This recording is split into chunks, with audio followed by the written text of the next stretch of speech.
Continuamos con nuestras clases virtuales y el tema que disertaremos hoy será la segunda clase de proteínas. Hablaremos entonces de algunos tópicos y entre ellos de las alteraciones en la conformación de las proteínas. Hasta ahora habíamos mencionado cómo se conformaban las proteínas, su estructura primaria, secundaria, terciaria y cuaternaria. Y un dato interesante es que cuando estos se conforman adecuadamente no hay problema. Sin embargo, bajo ciertas características se puede hacer una conformación anómala de esas proteínas. Y en ese caso hablamos de las denominadas enfermedades priónicas o encefalopatía espongiforme transmisible. Son patologías neurodegenerativas mortales que resultan de la acumulación de agregados proteínicos insolubles en las células nerviosas.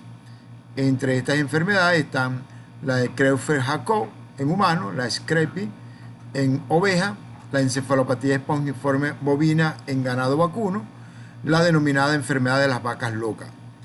Son trastornos en la conformación de las proteínas, las cuales se transmiten al alterar la conformación. Sirven de molde para alterar la conformación de otras proteínas. Dato interesante es que hasta ahora conocemos y habíamos mencionado que lo que puede transmitirse son virus, bacterias, hongos, etc. Sin embargo, estas unidades de proteínas alteradas pueden ser transmitidas de una vaca a otra, por ejemplo. En el caso de los humanos, además de esas enfermedades que hemos mencionado, también se produce la denominada enfermedad de Alzheimer. En este caso, se trata de una acumulación del péptido amiloide beta, lo cual sufre una transformación conformacional desde el estado rico en alfa hélice a un estado rico en beta lámina y tiene la propensión o son proclives a la autoagregación. Este plegamiento erróneo se produce en las células cerebrales donde generan placas seniles características que veremos en los estudios radiológicos. Esta proteína proviene de un precursor proteico más grande conocido como proteína precursora de amiloide. Existe la posibilidad de que una apolipoproteína E, sea la mediadora de esta transformación conformacional. Fíjense, esta es la estructura o el precursora del beta amiloide y en esta lámina vamos a señalar, fíjense en estos detalles que están acá, son las placas que se acumulan en el sistema nervioso central. El detalle importante es que este beta amiloide no puede ser eliminado por los macrófagos. ¿Por qué? Porque los macrófagos no tienen la maquinaria enzimática para hacer la digestión de estas proteínas alteradas. Por lo tanto, estas proteínas se vuelven insolubles, se agregan, se van agregando y forman una serie de placas. Por supuesto, en la enfermedad de Alzheimer, estas placas impiden la unión o digamos la conexión entre las células cerebrales y otras y hace que el individuo vaya perdiendo la conectividad y con ello la memoria, que es lo que finalmente hace, la memoria que es lo que finalmente o sobre lo cual finalmente se produce estas conectividades. Fíjense, esta es una placa en la enfermedad de Alzheimer y esto logran entonces obstruir la unión o la conectividad entre las células cerebrales. Por supuesto, se pierde, además de la memoria, se pierden otras capacidades y el individuo pierde la capacidad de adquirir conocimiento, debido a que, recuérdense que la capacidad de adquirir conocimiento significa que hacemos múltiples conexiones entre las diferentes células del cerebro. Entre más conexiones hagamos, más posibilidad hay de que podamos recordar y retener en nuestra memoria.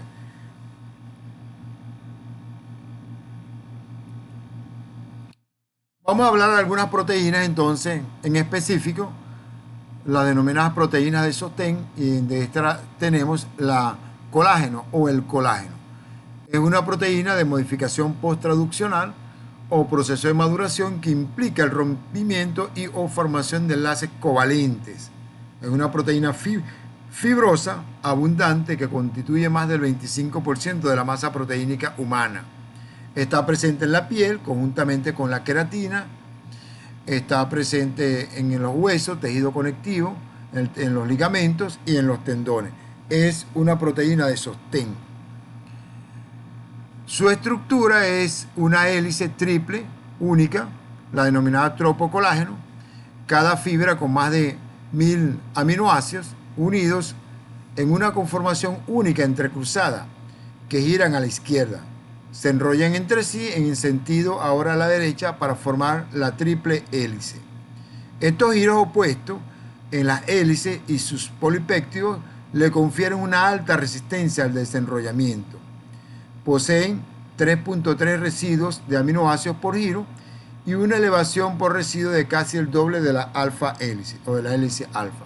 Aquí vemos, si miran acá, vemos cada una de estas fibras se conforma y está enrollado a la izquierda, pero luego se unen a dos fibras más para formar una triple hélice y luego se enrollan a la derecha. Primero ellos a la izquierda y después a la derecha.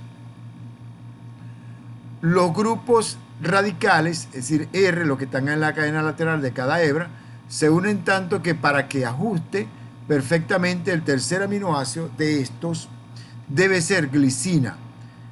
¿Por qué? Porque la glicina tiene solo un hidrógeno en la cadena lateral. Esto da un patrón repetitivo de glicina, un aminoácido X y un aminoácido Y, donde Y es prolina o hidroxiprolina, que entonces se repite. Cuando sacamos y obtenemos la composición en cuanto a aminoácidos se refiere, vamos a encontrar que el 33% de estos aminoácidos es glicina, un tercio. Y el otro tercio casi es prolina o hidroxiprolina, 27%. Luego tiene alanina entre sus otros porcentajes y otros aminoácidos que forman parte de esta cadena. Las triple hélices se establecen entre sí por puentes de hidrógeno entre los residuos de aminoácidos entre las diferentes cadenas para poderlo estabilizar. Los grupos hidroxilo de la hidroxiprolina aportan puentes de hidrógeno. La estabilidad adicional a la cadena la dan los enlaces cruzados covalentes entre los residuos de hidroxilisina modificados dentro de las cadenas y entre ellos. Entonces forman grupo 5-hidroxilisina. Aquí tienen entonces cómo está funcionando. Fíjense entonces que cada 3 aminoácidos, si miramos aquí glicina, prolina, arginina, glicina, prolina, arginina y así sucesivamente. Son cadenas, cada uno de los cuales, cada 3 aminoácidos, está formado por glicina. Aquí la estructura del colágeno. Y en esta estructura la proteína colágeno está formada por moléculas de tropocolágeno empaquetadas juntas para formar la hélice y lo que hemos descrito. Esta es la estructura del colágeno. Fíjense aquí, si son observadores, glicina, un aminoácido, otro aminoácido, glicina, que permite aún arrollarse la cadena sobre sí. Aquí tenemos la estructura del colágeno. Para hacerlo, tienen ustedes aquí, si vemos aquí la fibrilla de colágeno, vemos cómo está compuesta. Vamos colocando desde la forma más compleja a lo más sencillo y finalmente tenemos una alfa hélice con sus aminoácidos que hemos descrito, pero en la medida que avanza tendríamos eso. Aquí tenemos lo que hemos mencionado, la estructura del colágeno, y vamos a hablar de la síntesis del colágeno. Se sintetiza como un procolágeno, donde sus residuos de prolina y lisina son hidroxilados por hidroxilasa específicas que requieren ácido ascórbico, vitamina C, lo cual aumenta la capacidad para formar puentes de hidrógeno que estabilizarán al colágeno. El gran contenido de prolina e hidroxiprolina confieren una conformación enroscada rígida al colágeno. Las transferasas unen residuos de glucosilo y galactosilo a 5-hidroxilisina para dar mayor resistencia. La porción central del polipéptido precursor se une con otras moléculas para formar triple hélice.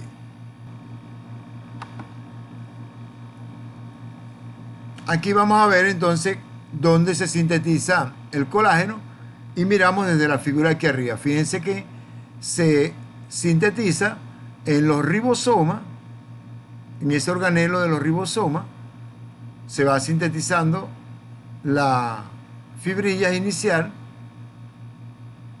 luego esa en forma de procolágeno, luego salen del retículo endoplásmico, van al citosol, y en el citosol, como ustedes miran acá, se liberan de los ribosomas y se le adiciona azúcares en el retículo endoplásmico. Esto que ustedes ven acá. Ya se le liberan aquí, no en el retículo endoplásmico, sino en el citosol. Se le agrega galactosilo, glucosilo. Luego la cuarta fase es que de esta fibrilla de colágeno van a formar una triple hélice, como lo vemos acá. Hay formación de hélice triple, de la hélice triple, y son plegados en sus dominios globulares, tal como vemos acá. Una vez que está como procolágeno, o sea, como tropocolágeno aquí, son liberados este tropocolágeno al exterior de la célula. Y en el exterior se produce eliminación de los dominios N-terminal, o sea, nitrógeno terminal o amino terminal, y carboxilo terminales. Y tenemos entonces el tropocolágeno ya procesado.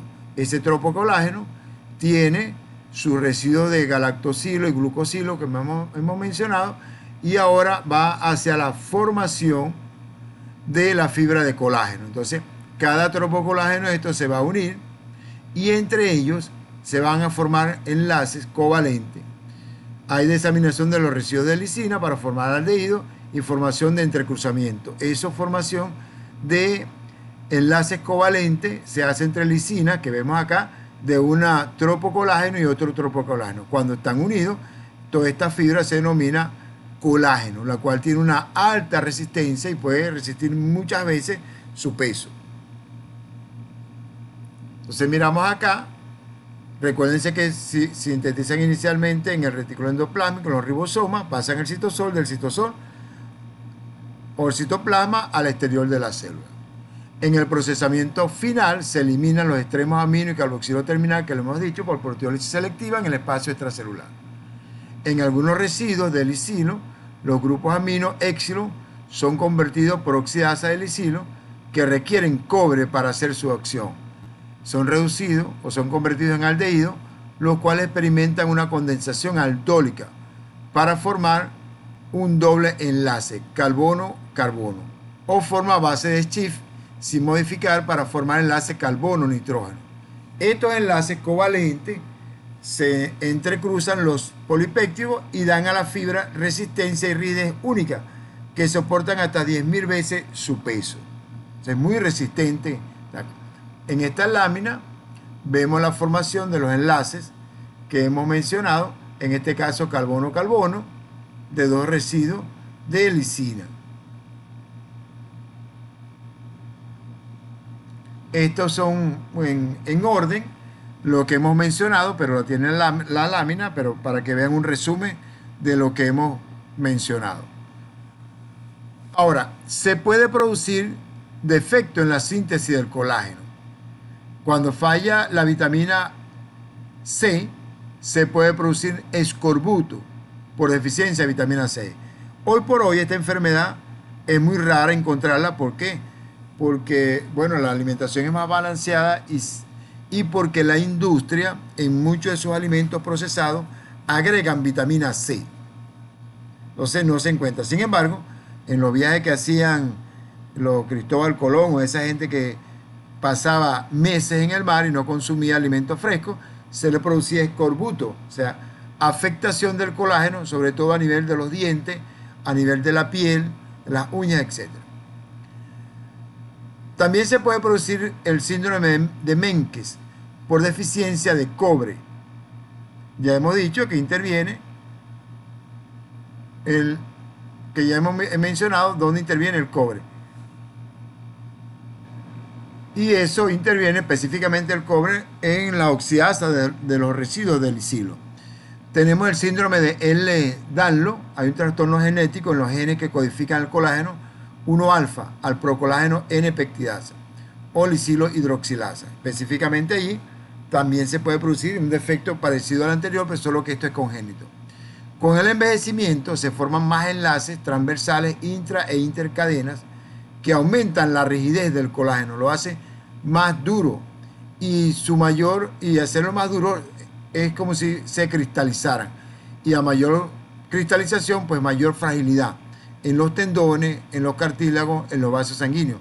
Por eso es que los ancianos pueden presentar en la cara dorsal del brazo y antebrazo muchas pequeñas petequias o hematomas, que se debe a que los vasos sanguíneos están como cristalizados y se rompen con facilidad. También es importante conocer que altas temperaturas desnaturalizan el colágeno y lo convierten en gelatina. Cualquiera que haya tenido la experiencia puede agarrar tendones, por ejemplo, tendón de Aquiles de los animales, de las vacas, de los toros, etc. Cuando lo somete a calor, lo sancocha, pues esto se vuelve una gelatina, que es la base para la construcción o hacer la gelatina, pues.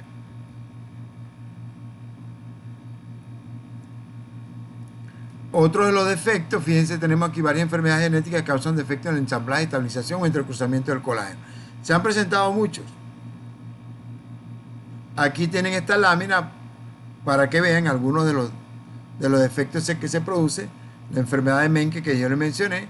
Ahí está el cabello rizado, hay retraso del crecimiento, hay deficiencia de la lisirhidroxidasa debido a la anomalía en el metabolismo del cobre. El colágeno se encuentra en los tendones, en la piel, cartílago, córnea, etc. Si hay un defecto, usted podrá encontrar entonces alteraciones a nivel de los tendones, a nivel de la piel, a nivel del cartílago, a nivel de la córnea. Se puede desprender y el individuo puede quedar inclusive ciego.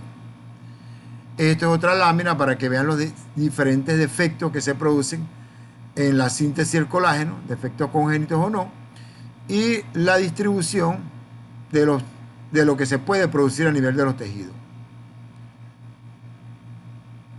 Los tipos de colágeno más abundantes son 1, 2 y 3.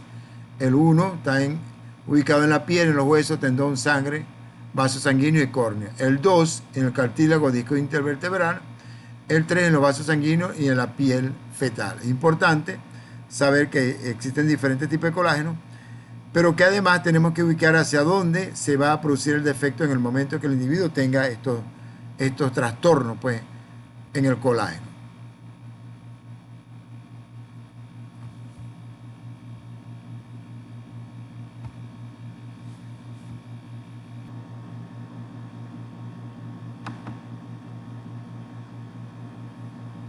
Bueno, continuamos con otra proteína que es la queratina. Existen dos grupos de queratina, la alfa-queratina y la beta-queratina. Las alfa-queratina están presentes en pelo, uña y parte importante de la piel animal. La beta-queratina, que contienen más estructura de lámina beta y se encuentran en plumas de aves y escamas de reptiles. Como quiera que sea, nosotros vamos a hablar es de la alfa-queratina porque las otras no nos interesan. Las alfa-queratinas son miembros de proteínas filamentosas intermedias que forman parte importante de la estructura en los núcleos citoplasma y membrana de muchas células. En su estructura predomina la hélice alfa, está conformada por dímeros. Las moléculas hélices individuales contienen más de 300 aminoácidos. Son pares de hélices alfa, se enrollan en ovillo y están enrolladas a la izquierda. Y en cada 4 aminoácidos hay una cadena lateral hidrofóbica. Forman estos protofilamentos, se asocian 2 pares de ovillo para formar 4 cadenas. Luego estos forman la protofibrilla, son 2 protofilamentos, de lo que hemos hablado anteriormente, en los cuales protofilamentos se asocian 2 pares de ovillo, forman una 4 cadenas. Estos 2 protofilamentos y en la fibra final del tejido se encuentran enlaces cruzados de disulfuro que le dan la dureza a la estructura. Hay muchos enlaces de disulfuro en las uñas y poco en los pelos. La reducción de estos enlaces introduce ondas en el pelo. Ese dato es importante. Esta es la estructura de la queratina, alfa-queratina. Tenemos entonces una fibrilla, como hemos mencionado aquí, un monómero. Estos que están aquí se unen dos, forman el dímero. Luego dos dímeros se unen y forman el protofilamento. Y luego varios de ellos se unen para hacer en total 4 protofilamentos y forman la protofibrilla. Aquí tenemos la estructura de la queratina, alfa queratina.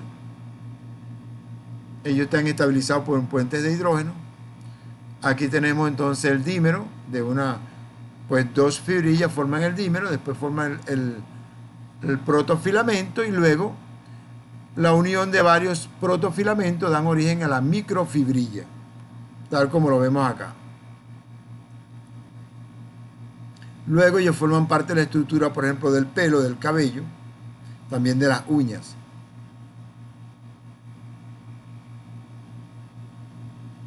Otra proteína fibrosa de sostén es la elastina. Se encuentra en vasos sanguíneos, arteriales y ligamentos que necesitan elasticidad. La cadena posee abundante glicina, alanina y valina, que le da una gran flexibilidad y elasticidad. Su conformación se parece a la de un ovillo aleatoria, que carece casi totalmente de estructura secundaria. También tiene lisina, que participa en entrecruzamientos que impiden que la fibrilla se estire indefinidamente y haciendo que vuelva bruscamente a su estado inicial al eliminar la torsión o la tensión que los mantiene estirados. Pueden combinarse 4 cadenas laterales de lisina para producir un entrecruzamiento de desmosina. Fíjense entonces, aquí tienen donde conseguimos aquí tienen las fibrillas de colágeno y elastina en esta forma que permiten dar la elasticidad. Fíjense, aquí tienen la elastina, tienen la dermis, la epidermis y la elastina para dar la elasticidad. Entonces, aquí vemos entonces cómo está la elastina en su forma original. Luego se le produce una distensión, se ala, vean cómo se ordena, pero en el momento que usted la suelta, ella vuelve a su estado original. Entonces aquí está una distensión y relajación. Vemos cómo está acá y tiene. Ahora, este estiramiento no es infinito, es finito. ¿Hasta cuándo? Hasta que los enlaces cruzados que tienen entre ellos lo permitan. Es decir, estos enlaces que están acá o estos que estamos mencionando acá o mostrando acá. Luego de hablar de estas 3 proteínas de sostén, vamos a hablar de las proteínas globulares. Generalmente las vamos a encontrar en sangre y dentro de la célula. Constituye la mayor parte de la masa sólida del plasma. Nos vamos a referir básicamente a las proteínas globulares que están presentes en el plasma. Sin embargo, también comentaremos sobre proteínas que están intracelular, pero una vez que se rompe la célula, parte de ellas la vamos a encontrar en sangre, en concentraciones, por supuesto, bajas o consideradas normales. Entonces, estas proteínas globulares constituyen la mayor parte de la materia sólida del plasma, 6 a 8 gramos por decilitro. Sus fracciones son la albúmina, que es la mayor parte, la globulina y el fibrinógeno. Los tipos de proteínas plasmáticas entonces tienen eso que hemos mencionado: albúmina, su porcentaje es 50-60% y su concentración va aproximadamente de 3.5 hasta 5. 3.5 hasta 5, hacemos la corrección acá. Tienen la prealbúmina, porcentaje de 0,6% y aproximadamente 0,1 gramos por ciento. Y luego tienen el gran grupo de las globulinas, las cuales se clasifican en globulina alfa 1, alfa 2, beta 1, beta 2, gamma, etc. Estos ocupan o tienen un porcentaje de 40-50% del total del plasma y su valor estaría aproximadamente entre 2 a 3 gramos por ciento sería su concentración. De ello entonces vemos las subfracciones de la globulina, alfa 1, alfa 2, beta 1, beta 2, gamma, etc. Y además el plasma contiene fibrinógeno, que ocupa aproximadamente el 5%. Y eso es una concentración de 0,3 gramos por ciento, aproximadamente 300 miligramos por decilitro. En total, esto da unas proteínas totales que se ubicarían entre 6 a 8 gramos por ciento. Ahora, hay que mencionar que hay una diferencia entre plasma y suero. El plasma contiene todos estos elementos, pero el suero, para obtenerlo, se hace coagular el fibrinógeno, que actúa como elemento coagulador, y entonces ya no está presente en el suero. Entonces, la diferencia entre plasma y suero es que el plasma contiene todas las proteínas, mientras que el suero no contiene al fibrinógeno ni a las proteínas de coagulación. Todo lo demás sí lo contiene. Aquí vemos para comparar el tamaño de albúmina y globulina. Generalmente, las globulinas son de mayor peso molecular, generalmente. Otra característica es que, mayor peso molecular que la albúmina. Otra característica es que la solubilidad de la albúmina es muy alta, mucho mayor, es soluble en soluciones acuosas y en soluciones salinas. Mientras que las globulinas las globulinas no son solubles en soluciones acuosas, por lo tanto tienen una menor solubilidad. Solamente son solubles en soluciones salinas al 0,9% aproximadamente. Si miramos el peso molecular, vemos entonces la forma de cada uno de ellos. Ahora, ¿por qué es diferente la solubilidad? Bueno, sencillamente porque en las cadenas laterales de las proteínas que forma la albúmina, esta proteína que forma la albúmina, se encuentran muchos grupos funcionales. Esos grupos funcionales, ácidos o básicos, pueden formar puente de hidrógeno con el agua, y lo cual les permite esa solubilidad. Aunado a que su peso molecular es relativamente menor en comparación con las globulinas, donde el peso molecular es mucho mayor, y tiene menor grupos funcionales en sus cadenas laterales, lo cual significa que entre mayor peso tiene y menor grupos funcionales, pues menor cantidad de puentes de hidrógeno pueden formar, y por ende su solubilidad será menor. Esto es para ver las cargas que tienen estas proteínas. Y fíjense, este es un campo de electroforesis o cromatografía en capa fina, y entonces hacemos pasar una corriente eléctrica desde un polo negativo a un polo positivo, y vamos a encontrar la distribución. Fíjense, la albúmina migra hacia el polo positivo y la gamma globulina hacia el polo negativo. ¿Qué significa esto? Que las globulinas, que son en este extremo, tienen carga positiva, mientras que la globulina, su carga neta total va a ser negativa. ¿Por qué? Porque migra hacia este campo. Y otras tienen menor carga. Por ejemplo, la albúmina es la que tiene mayor carga negativa, migra hacia el polo positivo. Luego sigue la fracción alfa 1 de las globulinas, después alfa 2 de la globulina, y la fracción beta, que está más hacia el lado derecho. Esto tiene que ver con la carga neta que tiene la proteína. ¿Y qué es la carga neta? La carga neta se deriva de la suma algebraica de todas las cargas que tiene en la cadena lateral la proteína, más lo que contiene en su cadena, en la parte terminal, que es el grupo alfa-amino y alfa-carboxilo terminales. Ellos aportan algo de carga, pero la gran carga realmente lo aporta las cadenas laterales, los grupos funcionales de las cadenas laterales.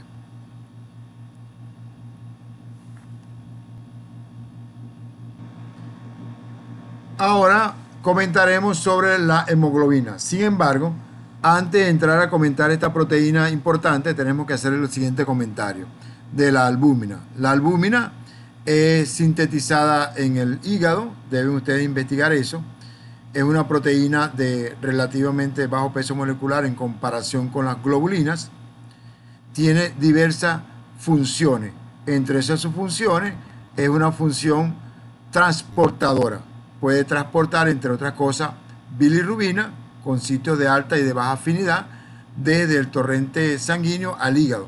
Puede transportar tirosina, puede transportar calcio. Ese detalle es importante porque nosotros como médicos de repente estamos viendo que el calcio está bajo e introducimos calcio a nuestro paciente para compensarlo, pero tenemos entonces que a la par saber cuánto tiene de albúmina, porque si usted le agrega mucho calcio al paciente, pero la albúmina está baja, sencillamente el calcio no va a aumentar porque no tiene quien lo transporte.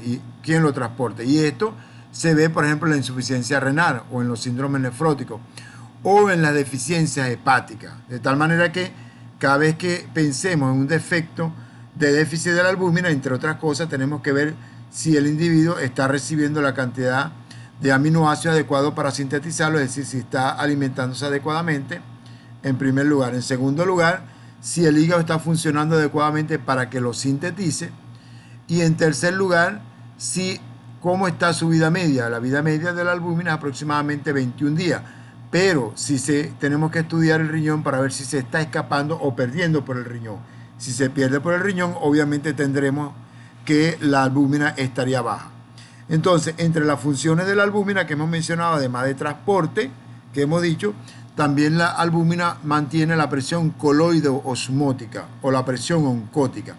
¿En qué consiste esto? Esto consiste en que los grupos funcionales que tiene la albúmina atraen agua. ¿Hacia dónde? Hacia el torrente sanguíneo. ¿Desde dónde? Desde el tejido intersticial y desde las células. De tal manera que mientras la tensión arterial o la presión arterial saca líquido desde el vaso sanguíneo al tejido intersticial hacia la célula para llevar alimento, la albúmina regresa o atrae ese líquido desde la célula y el tejido periférico y el tejido intersticial hacia el vaso sanguíneo. Es decir, se mantiene una circulación.